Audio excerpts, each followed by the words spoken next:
बिस्मिल्लाहिर्रहमानिर्रहीम। अस्सलाम वालेकुम नाजरीन, आप देख रहे हैं हॉट टॉक विद हाशमी और आपके लिए एक ब्रेकिंग न्यूज है। जी हाँ नाजरीन, पंजाब असम्बली को तहलील कर दिया गया। ये ब्रेकिंग न्यूज हम आपको दे रहे हैं कि आज वजीर आला पंजाब चौधरी परवेज लाई ने पंजाब असम्बली को तहलील करने की समरी पर दस्तखत करके गवर्नर पंजाब को भेज दी और वो समरी बड़ी ताहीर के साथ गवर्नर हाउस में गवर्नर साहब को मौसूल हो चुकी है अब तक की इतलात और जराये के मुताबिक। और वो ताहीर से समरी क्यों पहुंची वो हम आगे चल के आपको वो भी एक्सप्लेन करेंगे, लेकिन उससे पहले हम नाजरीन आपको बताते चले कि हॉट टॉक हाशमी की टीम ने अपनी रवायात को बरकरार रखते हुए ये जो खबर है आज से ठीक 3 हफ्ते पहले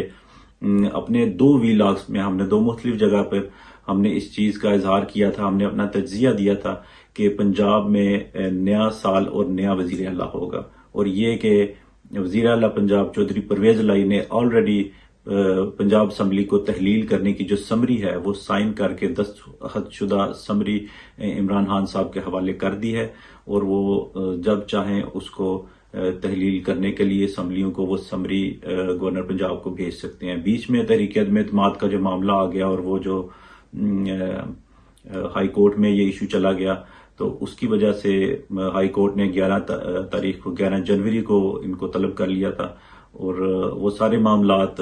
आपने न्यूज में पिछले 2 हफ्ते से देखे। अदरवाइज अगर ये मामलात ना होते तो शायद जो असम्बली है वो 22-23 दिसंबर को ही तहलील हो जाती।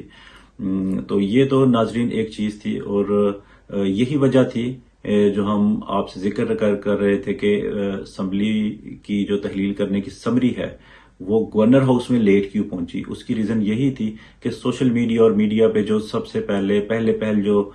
समरी जो वायरल हुई जिसकी पिक्चर आई सोशल मीडिया पे भी आई, न्यूज चैनल्स पे भी आई, वो वही पुरानी समरी थी जो इमरान खान साहब को लिख के दे दी गई थी। लेकिन उस पर थोड़ा बहुत एतराज चला जो कि बेफायदा था, उसका कोई खास फर्क नहीं पड़ता कि ये इसकी जो डेट है वो रीराइट की गई है या ओवरराइट इसको किया गया है। तो लेकिन ये है कि उसके थोड़ी देर बाद इमरान खान साहब ने परवेज लाई साहब को जमान पार्क में अपने पास तलब किया, उनके साथ कुछ सलाह मशवरा भी हुआ और एक नई समरी लिख के गवर्नर साहब को भेजी गई। ये वजह थी कि वो समरी ताहीर के साथ गवर्नर हाउस में पहुंची और बाई लॉ वैसे भी इमरान खान साहब खुद जाती तौर पे समरी भेज नहीं सकते गवर्नर हाउस को या गवर्नर साहब को। उसकी रीजन ये है कि आईनी तौर पर जो पंजाब के जो सरबराह वजीर आला वो परवेज लाई हैं और परवेज लाई की इजाजत के बगैर उनको नोटिस में लाए बगैर वो समरी किसी सूरत में आगे फॉरवर्ड नहीं कर सकते। इसलिए ये भी एक कानूनी चीज थी और उन्होंने अच्छा किया और अक्लमंदी का मुजाहरा करते हुए उनको एक दफा फिर अपने एतमाद में लेके परवेज लाई साहब को इमरान खान साहब ने और अपने मामला तो उनके ऑलरेडी तय हो चुके हैं। उन्होंने आइंदा आने वाले दिनों में जो भी सीट एडजस्टमेंट करनी है या इलेक्शन के जो मामलात हैं वो ऑलरेडी उनके तयशुदा हैं। उसके मुलाकात के फौरी बाद जो पीटीआई के एक सीनियर रहनुमा फवाद चौधरी उन्होंने जो सहाफियों से बातचीत की उसमें उन्होंने बाकायदा तौर पर ऐलान किया कि आज हमने पंजाब की असम्बली तोड़ दी है और उसकी जो समरी है वो गवर्नर पंजाब को रसाल कर दी गई है। अब गवर्नर पंजाब अगर 2 दिन में 48 घंटे में असम्बली तोड़ देते हैं तो ठीक, अदरवाइज ये ऑटोमेटिकली असम्बली पंजाब असम्बली टूट जाएगी 48 आवर्स के बाद। और उसके साथ साथ उन्होंने इस चीज का भी अंदिया दिया कि परसों हम केपीके की खैबर पख्तूनख्वा की असम्बली को भी तहलील कर देंगे और उसके बाद दोनों असम्बली को तहलील करने के बाद हम अवाम में चले जाएंगे और हम इलेक्शन का मुतालबा करते हैं। हम वफाकी हुकूमत से भी मुतालबा करते हैं कि आप होश के नाखुन लें और पूरे मुल्क में इलेक्शन करवा दें। ये तो थी नाजरीन पीटीआई का फैसला। इससे पहले कल असम्बली में जो भी हुआ बड़ा वहां पे हंगामा रही, गालम गलोच, ये वो हम उन डिटेल्स में नहीं जाना चाहते, लेकिन एक इकदाम जो पीटीआई ने अच्छा किया बिलाहिर जो भी कानूनी मामलात हुए बीच में, लेकिन उन्होंने इमरान खान ने अपने बयानियों को सच साबित करके दिखा दिया और असम्बलियों को तहलील करके दिखा दिया कि हाँ जो हमने कहा था वो हमने करके दिखाया और हमने इस पर यू टर्न नहीं लिया। इस चीज को सब सराहते हैं और मेरा ख्याल है सारी पाकिस्तानी अवाम स्पेशली पंजाब की अवाम इस चीज को, इस फैसले का खैर मकदम करती है। लेकिन सिर्फ इस वक्त मेरा ख्याल है पंजाब में अफसोस सिर्फ उन 70-80 मुशीरों को हुआ होगा जो परवेज इलाही साहब ने जो बेधड़क और बेतहाशा जो मुशीरों की एक फौज वजीरों से ज्यादा मुशीर बना दिए थे, वो बेचारों के चेहरे लटके लटके हैं अभी कि उनका जो उनसा दौर इक़्तिदार बिलाखिर खत्म हुआ। तो खैर आने वाले दिनों में क्या होगा, जो PMLN के जो सीनियर रहनुमा है राना सनाउल्लाह, उनसे जब मीडिया पे बातचीत हुई तो उन्होंने ये बताया कि हम इलेक्शन के लिए तैयार हैं, कोई मसला नहीं, पंजाब में या KPK में असम्बली तोड़ते हैं तो 120 दिन का केयर टेकर सेटअप आएगा और हम नए इलेक्शन करवा देंगे। और उसके साथ साथ उन्होंने ये भी इजहार किया कि ये जो 120 दिन का सेटअप है ये कुछ ज्यादा भी हो, ये प्रोलॉन्ग भी हो सकता है, मुल्क की सूरत हाल पे डिपेंड करता है। और ये भी कानून में मौजूद है कि अगर हालात मुवाकिफ नहीं है और इलेक्शन कमीशन भी अगर कहे कि हम वक्त पे इलेक्शन नहीं करवा सकते, 120 दिन में नहीं करवा सकते, तो मे भी इसको थोड़ा सा लॉन्ग कर दिया जाए और ये जो निगरान सेटअप है वो थोड़ा सा तवील हो जाए। ये तो नाजरीन थी अब तक की वो दास्तान जो पंजाब असम्बली के हवाले से इस वक्त मंजर आम पर आई, लेकिन आने वाले दिनों में देखना है कि आने वाले दिनों में होगा क्या। जी तो नाजरीन अब होगा क्या पंजाब में, जैसा कि आपने देखा, बल्कि पूरे पाकिस्तान में आप फ्यूचर की सियासत देखें PMLQ की और इमरान खान साहब की, तो इमरान खान साहब ने नो डाउट बड़ी जुर्रत और बहादुरी का मुजाहरा किया, क्योंकि उनको साफ नजर आ रहा है कि आने वाले दिनों में उन पे 50-60 से ज्यादा केसेस भी बने हुए हैं, उनकी गिरफ्तारी भी अमल में आ सकती है। और नो डाउट पंजाब और KPK गवर्नमेंट की वजह से उनको बड़ा सहारा था,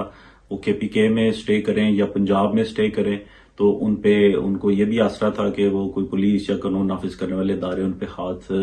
डालते हुए 100 मरतबा सोचेंगे कि पंजाब और KPK की गवर्नमेंट है उनके पास। लेकिन उन्होंने इन सारी चीजों को बलाए ताक रखते हुए दिलेरी का मुजाहरा किया और असम्बली को आज तहलील करवा दिया। लेकिन इस वक्त जो एक परेशान कुन सूरत हाल है वो परवेज इलाही साहब के हवाले से हो सकती है कि उनका भी बड़ा एक बोल्ड स्टेप था कि इमरान खान के वो शाना बिशाना खड़े हुए, उनकी हर बात पे उन्होंने भी ओके कहा।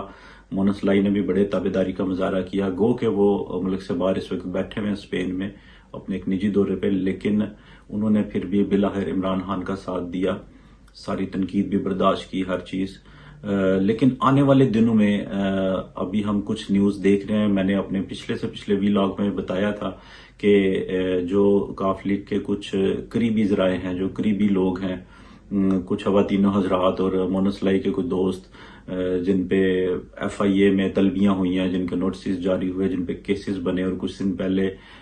मोनस इलाही के एक दोस्त अहमद फरहान खान, उनको कुछ खुफिया एजेंसियों ने, कुछ कानून नाफिज करने वाले इदारों ने उठा लिया और उनकी इन्वेस्टिगेशन हुई। फिर इन लोगों के शोर मचाने पे